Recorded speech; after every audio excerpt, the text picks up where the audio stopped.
This is Sarah, and I need you to imagine receiving a letter from your city government warning that your dancing poses a danger to your health. Not your back, not your knees, your soul, your morals, your very future as a decent human being. That actually happened, and the city had the paperwork to prove it. Okay, so I grew up in a house where music was basically the fifth member of the family. It was always on, in the car, in the kitchen, at cookouts. And I honestly cannot imagine someone knocking on our door and saying, "Excuse me, that music right there, illegal, shut it down." But that is exactly what happened on June 3rd, 1956 in the beach town of Santa Cruz, California. And I promise you, the details are even better than you think.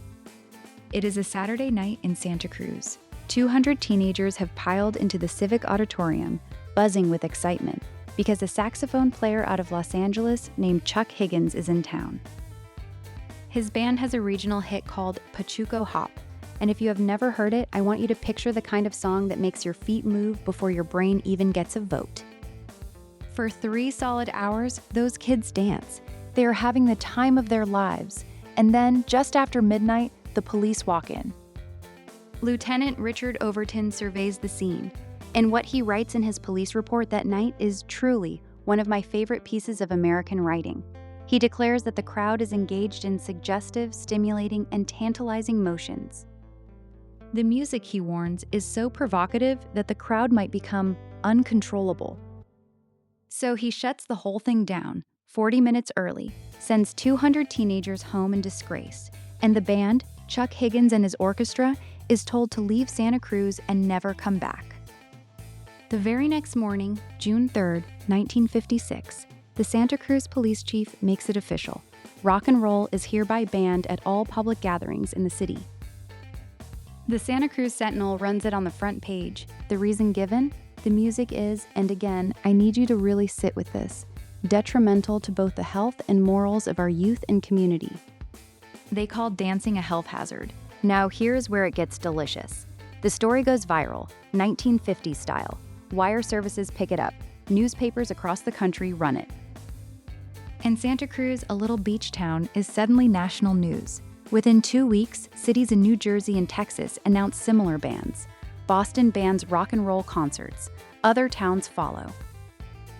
Here's what I love most about this story, and it is the part that almost nobody talks about. A 16-year-old girl named Arlene Freitas, who had been at that very dance, sits down and writes a letter to the Santa Cruz newspaper.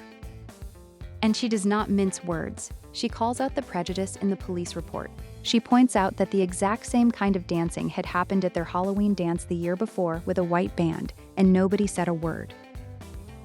And then she closes her letter with this absolutely magnificent line, asking whether the newspaper reporter used, quote, rubber ink, because he sure did stretch the truth. Now, here's what I think about when I hear this story. Every single generation thinks the next one is going to ruin everything. The music is too loud, the dancing is too much, and the kids are out of control. Every generation. And every single time, those kids grow up, make their own music, and somehow the world keeps spinning. Rock and roll did not destroy America. It became the soundtrack of it. And Arlene, that sharp, brave 16-year-old with her rubber ink line, she is someone's grandmother now, and I would give just about anything to sit at her kitchen table and hear her tell that story herself. That is the thing about family stories, you know, the ones that seem small, the night someone got sent home from a dance, the letter somebody wrote to the local paper, the moment when one person in your family decided to push back. Those are the ones that matter most. Those are the ones your grandchildren are going to wish they had written down. And so I want to ask you something today, and I mean this from the heart. Have you ever thought about writing down your own family stories? The funny ones, the brave ones, the ones where someone in your family spoke up when it mattered? Because those stories belong to the people who come after you, and only you can tell them. If you have ever wanted to start but just did not know how, I have something that will help.